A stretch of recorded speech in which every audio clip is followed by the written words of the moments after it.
Neste vídeo, nós vamos analisar um programa que trabalha com a identificação de números primos. Ao atualizarmos, aparentemente nada aconteceu na tela, mas vamos utilizar F12 e aqui observamos no console que uma série de informações foram colocadas.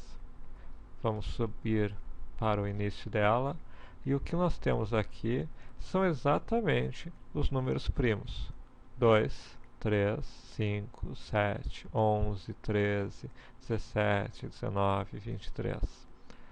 Vamos ver como essa informação veio parar aqui. Vamos ver para que nós colocamos ou para que nós podemos usar este console e o próprio algoritmo que calcula os números primos. Eis aqui o código do 23.html. Nós temos uma função e o código abaixo. Isso já nos permite, inclusive, enxergar um tipo de uso de funções, como nós mencionamos anteriormente. Embora nós pudéssemos fazer esse código sem usar funções, ele provavelmente seria de leitura mais complexa. Por exemplo, aqui nós claramente temos dois problemas diferentes, que nós podemos olhar de forma isolada. Vamos olhar primeiro essa parte de baixo. O que nós estamos fazendo aqui? Nós temos um contador de primos que começa em 0. Esse contador é uma variável de controle, como outras que já vimos no passado. Ele é utilizado aqui nesse contador primos menor que 100. Isso é uma estrutura muito comum que vamos ver em N situações parecidas. Nós temos um contador que, quando chegarmos num determinado número, ele encerra um loop e que ele é incrementado dentro desse loop. Observe, enquanto contadores primos menor que 100, eu valido se um número é primo. E veja, neste momento, enquanto estamos analisando essa parte do código, por ter um nome de função clara, nós nem precisamos, a priori, assumindo que a função esteja bem construída, funcione corretamente, etc., nós nem precisamos nos preocupar em como se calcula o número primo. Nós sabemos que valida primo vai nos dizer, pelo próprio nome, se o número é primo ou não. Se o número é primo, eu chamo essa função, que nós já vamos ver, e incremento o contador de números primos. Senão, eu apenas incremento o número atual. Então, eu estou com aqui, número atual, começa em 2. Nós vamos ter o 2, depois o 3, o 4, o 5, o 6. Quando um desses números é primo, nós entramos aqui, acrescentamos mais um naquele contador de primos, ou seja, isso aqui vai executar até que contador primo se torne 100. Então ele começa em 0 e vai até 99. Nós teremos 100 vezes que estes números, que este loop vai ser executado, independente de quantas vezes ou qual o número atual. Nós temos 100 vezes que esse loop vai ser executado e quando chegar em 100, ele vai sair dessa condição de while. Então aqui, para entendermos o restante do código, precisamos saber o que é este console.log. Neste momento, só precisamos entender que isso é bastante semelhante a uma função. É um método de um objeto. Nós temos aqui que, ao chamar console.log, que nós neste momento podemos pensar como uma função e nas aulas seguintes entenderemos, trabalharemos melhor. Isto faz com que este valor aqui seja exibido no console.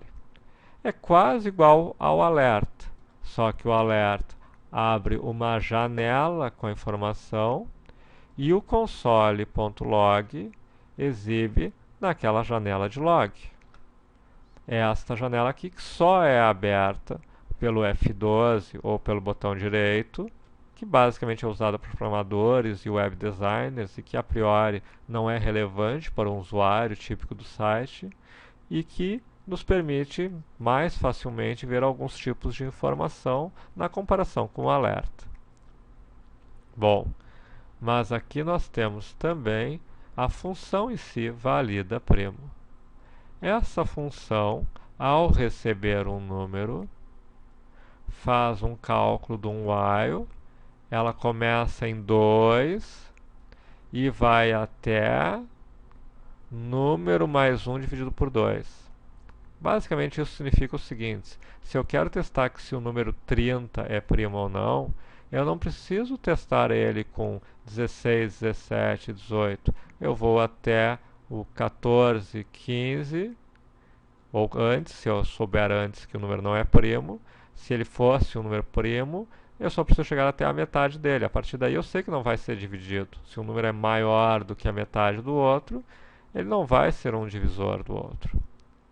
Bom, então durante esse while, eu basicamente testo se número percent contador igual a zero. Percent é resto de divisão. Isso é muito usado em várias situações diferentes. Aqui estamos usando ele exatamente para realmente calcular o resto da divisão. Se o número dividido por computador der como resto 0, eu retorno false. Esse número não é primo. Inclusive, esse return false aqui no meio do código, a primeira vez que vemos isso, significa que ele não vai continuar o while, ele simplesmente saiu da função. Mas se não for isso, eu preciso testar o próximo número. Depois do 2 eu tenho que testar o 3, o 4, o 5, o 6, o 7, até chegar em número mais 1 sobre 2. Ou seja, basicamente em torno da metade do número. Se eu não cheguei ainda a uma situação de ter um número que o resto da divisão dê zero, aí eu retorno true, eu retorno o verdadeiro. Agora, ao mesmo tempo, nós vamos mostrar mais um uso do console.log e também vamos entender e ver funcionando em mais detalhes este código. Para isso, nós vamos olhar o 24.html. É o mesmo código, porém, eu inseri vários console.log. Nesses console.log, eu estou colocando informações que vão me ajudar a entender o código. Provavelmente são comandos que vão, por exemplo, ser removidos antes do código entrar em produção, mas que podem me ajudar a entender o que está acontecendo. Na verdade, isso, é importante frisar, é um dos tipos mais primitivos de análise, de entrar dentro de um código e ver o que está acontecendo.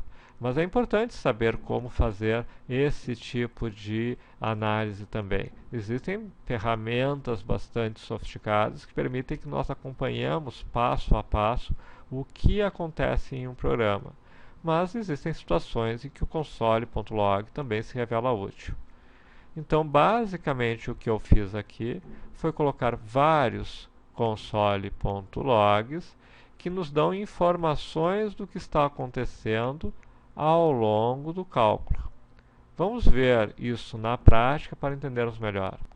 Ao invés de rodar o 23.html, vamos agora rodar o 24.html. E aí nós temos o quê?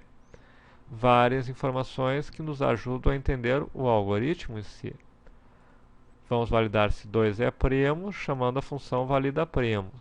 Entrando na função validaPrimo, fizemos todos os testes, 2 é primo, porque na verdade, observando, os nossos testes já começam em 2.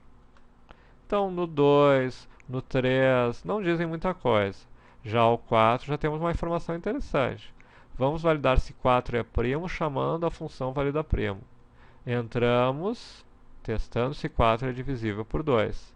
Descobrimos que 4 é divisível por 2 e, portanto, não é primo. Descobrimos que 4 é divisível por 2. Número 4 percent 2, o resto da divisão de 4 por 2 deu 0. Entramos aqui, retornamos falso e não entramos aqui na parte de achar um número primo. Passamos para o próximo. O número 5, testamos com o 2, fizemos todos os testes, 5 é primo. Se nós descermos um pouco mais, nós vamos ter, por exemplo, 13. Nós testamos o 13 com 2, com 3, com 4, com 5, com 6. Fizemos todos os testes, 13 é primo. Não precisamos testar com 7, porque 7 é maior do que a metade de 13. Então, testando até o 6, temos a informação de que o número é primo. Esse algoritmo é o mais otimizado, ou mais rápido, mais eficiente? Não, de forma alguma. Existem N formas melhores de fazer. Por exemplo, o simples fato de que não faz sentido testar por 4 ou testar por 6, porque 4 e 6 não são números primos, ou seja, se o número não é divisível por 2, certamente também não é por 4, certamente não é por 6. Em resumo, não é a forma mais eficiente de gerar um cálculo de um número primo. Mas aqui o nosso objetivo é mostrar, fazer vocês praticarem com um código um pouco mais sofisticado, um código que faz o cálculo do número primo, mostrar como podemos usar o console.log tanto para exibir informações relevantes para alguma situação, como para mensagens que nos ajudem a entender o que está acontecendo em determinado código. Às vezes nós apenas queremos rapidamente olhar ou gerar algum log de alguma informação dentro de uma página, dentro de um código JavaScript, etc. Console.log é bastante útil por ser muito versátil, por ser muito rápido de usar dentro de um código. E aqui temos também uma demonstração de uma situação onde claramente faz muito sentido isolar em uma função. Poderíamos colocar dentro desse while todo esse código aqui, mas muito provavelmente o código ficaria mais confuso, mais difícil de entender. Assim, conseguimos olhar esta parte do código de forma isolada e conseguimos olhar esta parte do código de forma isolada. Por exemplo, se nós formos fazer um mecanismo mais eficiente de validar primos, nós mexemos nesta função e esse código pode permanecer inalterado. Isso também nos mostra vantagens de organizarmos o código com funções.